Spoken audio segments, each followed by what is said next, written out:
Hi, Fems. I am Violette Ayala. I am the founder of FemCity, and you are joining us for the fourth part of the series that we're hosting this week on racism, community, and how to heal together.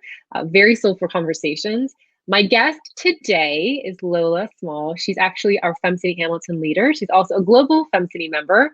And I'm super excited for you guys to get to know her and have this conversation ongoing, right? So we're going to continue that conversation today. I just want to remind you if you're watching, our intention is to have this conversation openly, to add to the dialogue, to the conversation, to hear the perspectives of others when we discuss racism, also to learn how we can all be a part, to learn how to heal together. So I always believe that conversation, communication is key.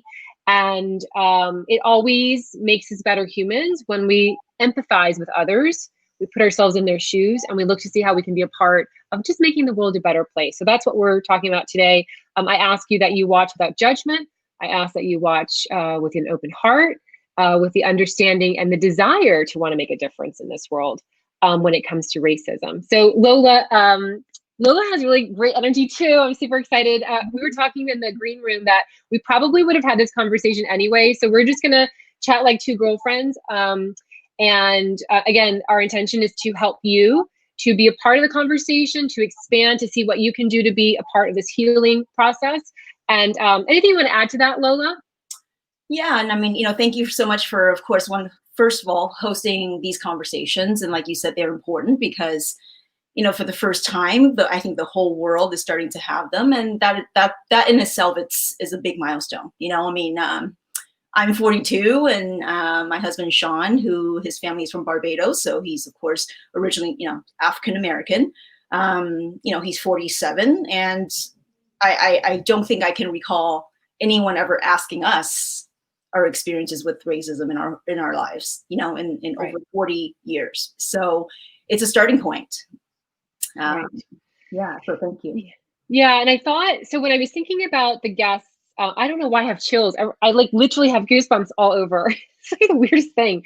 When I was putting together this series, my intention was reaching out to women in our community in the leadership perspective also, to get their, so I'm trying to really make it that we're learning from women that have different perspectives. We had Marsha, who's Jamaican, who lived in Canada. We had Arnetta that lives in South Texas. Candace is a spiritual intuitive coach and a medium. So I was really trying to make it so that we could see these different angles. And the reason why I wanted to invite Lola to the conversation was because of Sean, because of her husband, and because they also have a little beautiful boy that I'm absolutely in love with, Jordy. And I wanted to open up the conversation regarding what the conversation is like at their home, how they're having that conversation with Jordy, how Sean, I just felt like it would be a really different perspective for us to also learn from this angle, like you were saying, Lola, and I'm thrilled that you're here and I'm honored. And I thank you so much because again, I threw this together really fast and I love how all of you kind of just was like, yes, let's do it. I want to share. What have the conversations been like at home with Sean and Jordy and those around you? Yeah, it's definitely been, very emotionally draining, and I'm sure, regardless of kind of where you are, and I'm gonna definitely be emotional. I have like Oh, I've cried the entire week. Ready? I have cried the entire week. Every single episode I've cried. So yeah, and it's been emotional. I think regardless of kind of, what race you are and what your background is and where you are in the whole learning process or the healing process, it's been very emotional for everybody, especially that we've been on lockdown for 3 months and we have a 4-year-old toddler who is, we're trying to keep sane with him, and it's everything's amplified. So, there's been, of course, a lot of conversations on many levels because there are so many layers to the issue. There's, of course, the world at large where this is such an intense and magnified situation where you have protests in all 50 states and over 18 countries. I mean, that's it's a first. So there are conversations about the world at large, as well as, of course, it's bringing up it's bringing up old wounds.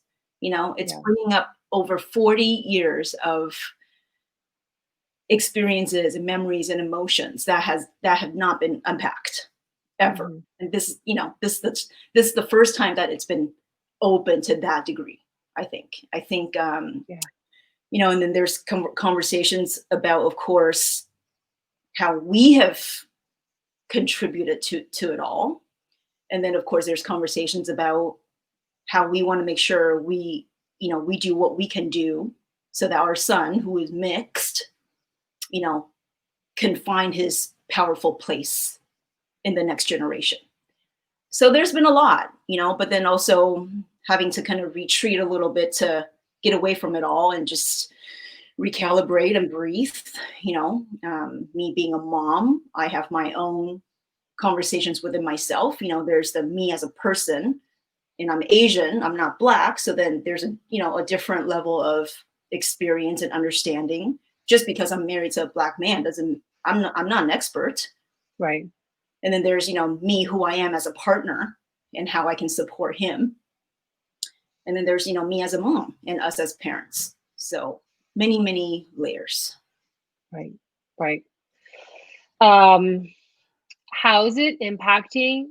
I was going to ask you just about Jordy, your son, but I want to know, how has it been impacting Sean, your husband, and Jordy, your son? Yeah. So starting with Sean, it's interesting. It's, you think this person, of course, because you're married and you choose to be with that person. And I know some of the pains because, I've had my own to deal with. And then the things that I've learned from him and, heard from him, I know some of that. But, we've also talked through this too. Imagine if your whole entire life you've been told, starting with your family, stay quiet, put your head down, just got to work twice as hard, you know, don't stand out, don't fight back.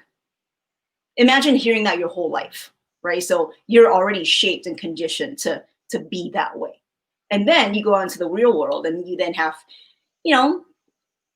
Sean was in an all white, he grew up in a very white neighborhood and city. We still do. And your whole hockey team, soccer team, baseball team, you're the only person of color and you're the only Black person. So all the race issues that have, come since you were a little kid and all through your whole life and now your professional life. Him at 47, he is still dealing with race-related struggles at work right now at 47. It doesn't stop. So it's been challenging being there to be a space for him and to help him to kind of move through it and work through it and encourage him in ways that I can, that's productive. And for him to find his voice within all this. And with Jordy, then that's another kind of ball game where it's crazy to think that, when you have a mixed child, one of my thoughts was, whew, thank God he's not darker than he is. Like, isn't that horrible to have to think that thank God he's not darker than he is, because the darker you are, the harder it is, right? That's the present reality. And how do we as parents approach it in a way that he will understand? I think for us, we are both in agreement that we are in control and we need to do what we can to make sure that he knows who he is, that he is proud of who he is, who he's made up of. He knows he's Blasian, Black Asian, and we have, our intention is to make sure that he spends time in Barbados, spends time in Taiwan, so he gets to know both of his backgrounds, because I think that's the foundation, that you are solid and you are proud of who you are. And therefore, when the injustices start coming, you have that strength to stand up for yourself, because that's part of the problem. There have been many times, I'm Asian, as an Asian woman, immigrant, same thing. My mom, you have to work 3 times as hard because you have all these things. There have been many times where things have been said and they're called microaggressions, if you want to use official terms, little things that you just brush aside because you've heard them so many times. And it's like, okay, well, but I'm going to be correcting people. I'm going to be correcting people my whole life. But you let them go because that's what you're used to. But that's part of the problem. That's how we are contributing to the problem. If we don't know what to look for and to address it when it comes up, you know, in a loving way. Um, I know I'm kind of rambling on, but I know it just kind of flows into We're following you. all these pieces. And, you know, I know, and we have lots of friends of all races, lots of white friends, obviously. I mean, I'm from Taiwan. I moved to Oregon when I was 11. I lived in South Carolina for 2 years and then eventually ended up here in Canada for university. So, you know, this is home now. I immigrated myself here. So I've seen all the layers. You know, when I lived in South Carolina, that was my first exposure to Black people. When we moved to Oregon at 11, that was my first exposure to, wow, I look different from everybody else. And then, you know, people having said things to us, me and my family, that makes me know that we are different from everybody else. You know, so there's many angles and many things to consider, you know, and I've seen a lot of, you know, white people, friends, you know, who are very afraid and offended, you know, but I'm not racist. I have Black friends or whatever. And we all have that, you know, we're all learning. It doesn't mean that just because you're a certain race or you're from a certain place, we don't have unconscious biases that we have. Of course we do. We all do. We're humans, you know. I know in business and FemCity, we talk a lot about money mindset and wealth mindset. It's the same thing with money, right? We know intellectually that the world is abundant, that, you know, there's wealth all around us. We intellectually know that. But a lot of us are still living in poverty mindset because we have unconscious beliefs that we have that we don't know we have.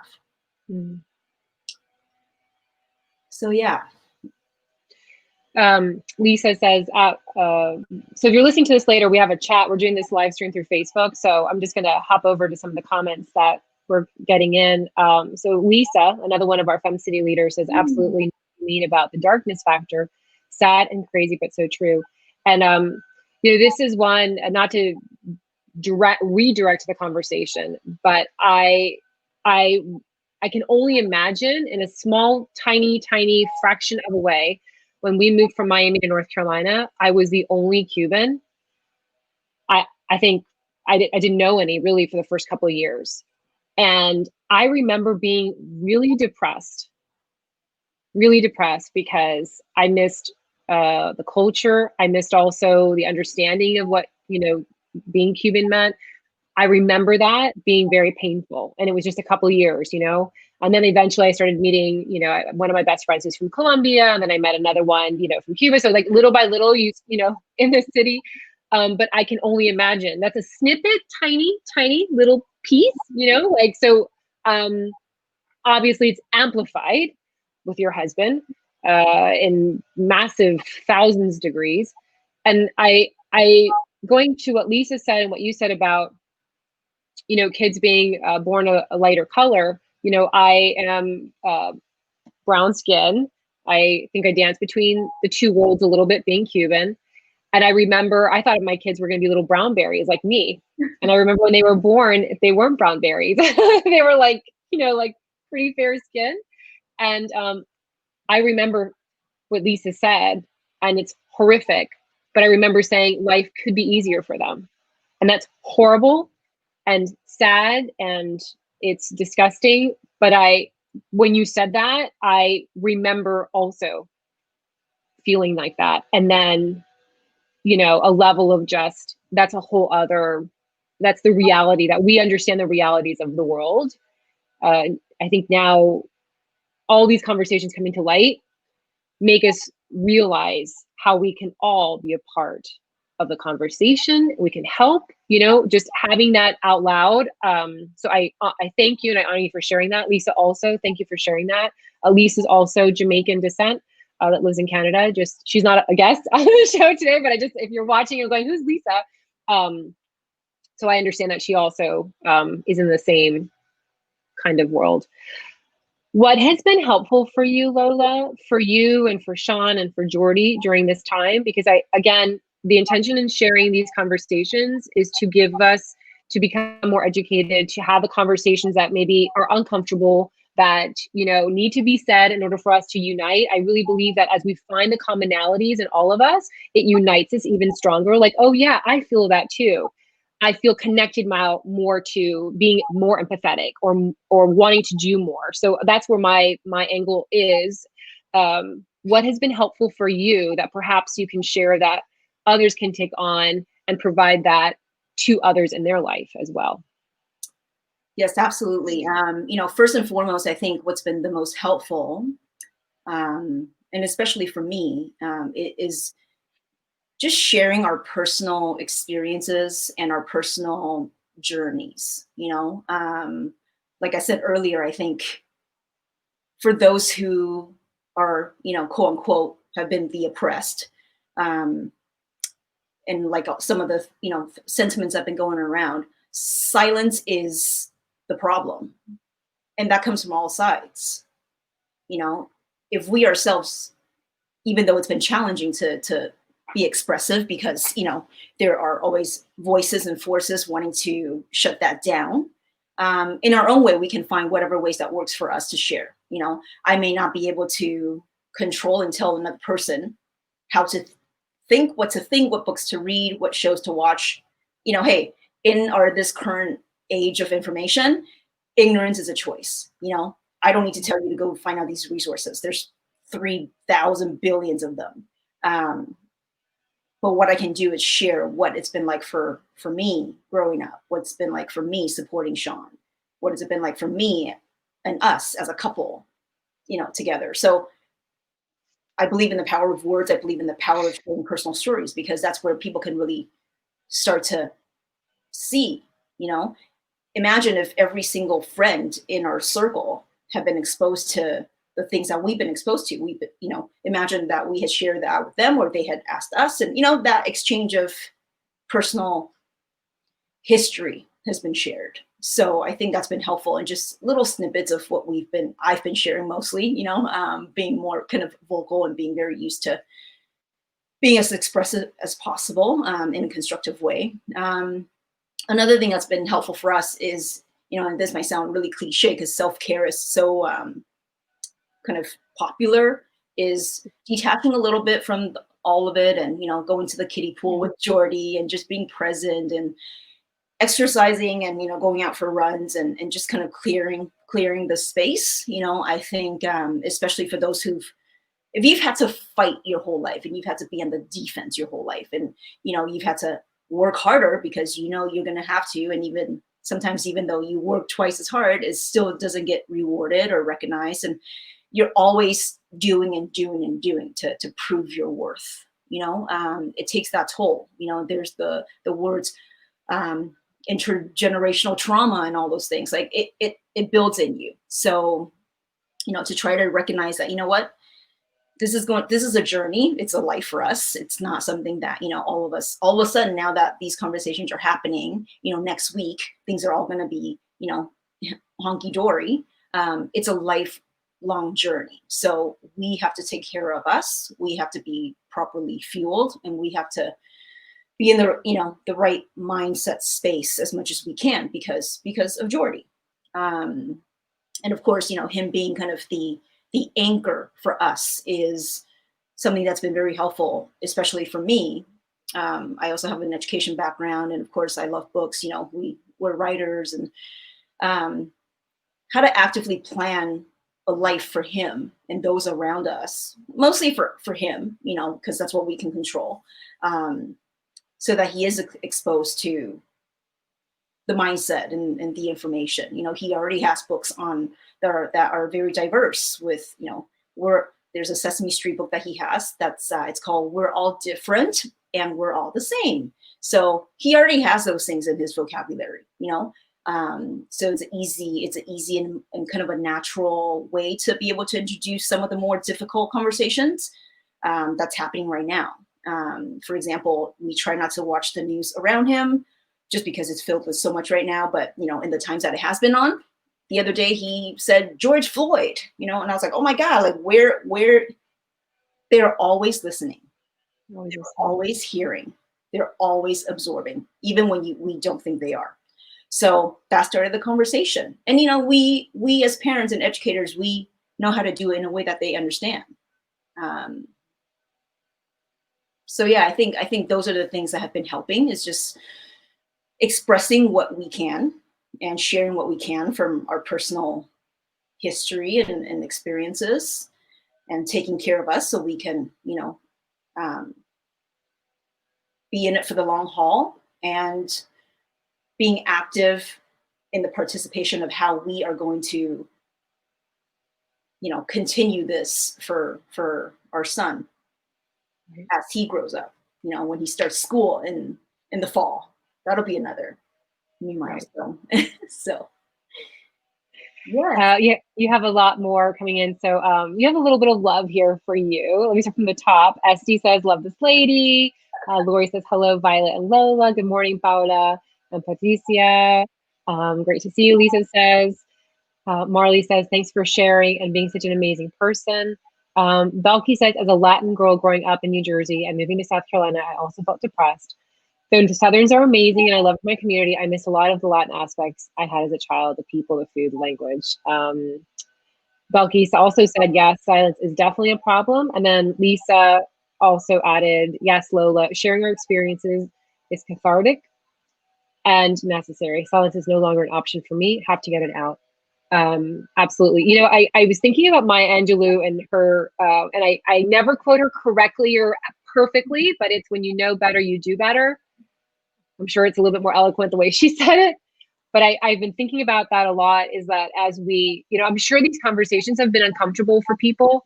Um, I'm also nervous about expressing my own take on it. It's not the Violet hour. It's not about, it's always, I wanted it to be on the guest and that conversation. So I've also been nervous and trying to keep the conversation the way I want it to go, which beautifully it has. But if this has been uncomfortable, I hope that it opens the minds of others to be there, to be more empathetic. I think that's the biggest thing that I've seen that's been the most hurtful thing, is that people they're not empathetic.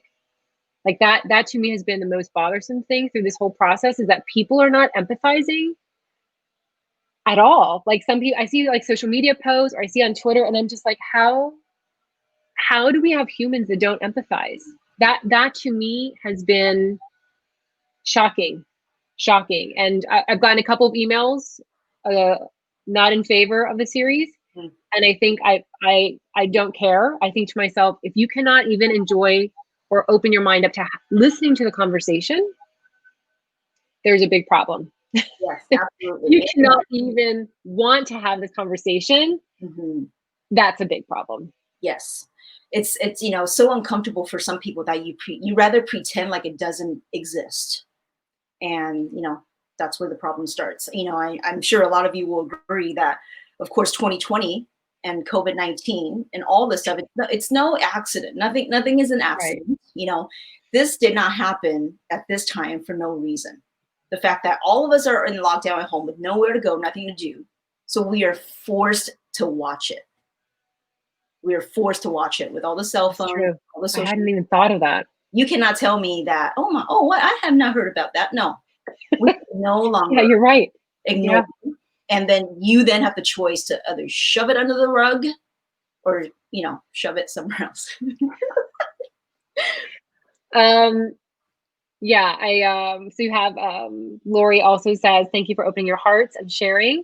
Dayla, our San Antonio leader, I greatly appreciate you acknowledging all parts of your son. Lola, thank you so much. Thank you for this time. And Dayla, thank you, Violet, for pressing forward even with some resistance. Yeah, yesterday I got called a name, and I was like, I literally thought to myself, I was like, we're just having a conversation. Like, we're literally just having a conversation about what's it like for you. You tell me what it's like for you. I just, again, I knew there was a problem. I knew that. Mm-hmm. I knew it from personal experiences, and I also know that I'm lighter skinned and also very privileged, in my life. So I know in my little tiny world, I'm shocked that people are even open to the conversation. So I'm so grateful that all of you guys have been here to be a part of the conversation, to ask the questions. I'm very honored to have this platform so that we can have this conversation, so we can be better humans. We should all want that. Just, that everyone's equal and everyone has worth and value in this world. Any final words that you want to share, Lola? Yeah, and I think, you already kind of spoke on it. It's no one, no one is perfect. And like I said, we're all learning. Nobody is going to hate you if you feel like you don't know where to start, how to ask, or whatever. Right. It doesn't matter. The intention is what matters the most. If you truly have that intention of, let me look at myself and let me see how I can be more active in being part of the positive change. Right. And that's, done in many different ways, whatever ways that you feel, is your vehicle. And that's it. It's progress is growth, and growth is uncomfortable, and healing is uncomfortable. Healing is not just like, oh, crystals. Yes. It's kind of like as a mom, so I kind of, think about examples with the kid. It's like having a splinter. Sometimes you can just pluck it out, great, but sometimes it's so deep, you got to like get something sharp and dig at it, and it's going to be painful. That's what we're in right now. I feel like is that painful digging, and we got to keep digging so that it's like we pluck out as much as possible, right? Yeah. And there's of course other kind of bigger picture, structural, systematic things that I think is important to address. And I'll say it quickly just because I know we could spend a lot more time on it. But if you work in a workplace, or you're in a position of leadership, in a corporation or organization, just to pay attention to, there's a lot of that diversity and inclusion, right? Those are big words. And, there are mandates to make sure that you have people of color in your workplace and all that stuff. That's great. But that's the first step. After you have people of color in your workplace and in your organization, do people truly value who they are as a diverse person and what they contribute to the table? I'm sure there will be people who are resentful that they're there. Mm-hmm. People who think that they're there just to make sure they fill the quota of whatever color you should have around the table. That's a very important place to start as well. Not a lot of organizations have anti-racism or anti-oppression framework. Right now, the framework is only kind of at that first level of, okay, let's make sure we include diversity.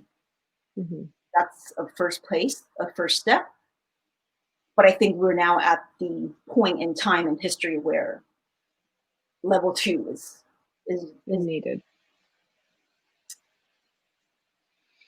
Thank you. Beautiful, Lola. Thank you so much for sharing. Ka Shana, she's a New York City member, I believe. Shares, I've been shut down by white Euro-American women I thought were my friends, whose businesses I used to patronize. I am a survivor of early childhood domestic violence, trauma, and being a family in crisis at the hands of then caretaker and badge-holding police officers. A taboo so many sweep under the rug. Too often, Black, African-American are ignored, marginalized, and sadly, even folks I've dated have had Freudian slips to include calling me lazy when I was faced overworked. Apathy is a killer. Yes. Yeah. So Ka's like, yes, New York City. I'm like, I remember you. She's gorgeous also. She's just stunning. Anyway, thank you so much. Belky's adding, good point. In apathy, the opposite of love is not hate, but apathy, and indifference to an important issue adds to the problem. Yeah, I think that was my biggest takeaway this week during this series was that there were just people in this world that just don't even want to listen. That has been the biggest shock to me. That no words, no words at all. But I thank all of you guys. This is our last part of the 4-part series. So tomorrow we're actually we're creating a blog post and featuring female-owned Black businesses, or POC, or BIPOC. So please fill that out. It is on our website. We'll continue to update that. So that's our last part of our series this week. Thank you so much for joining us. Lola, thank you for your perspective, for sharing. I have goosebumps again. Thank you to everyone that has commented and sent us love notes. We appreciate it.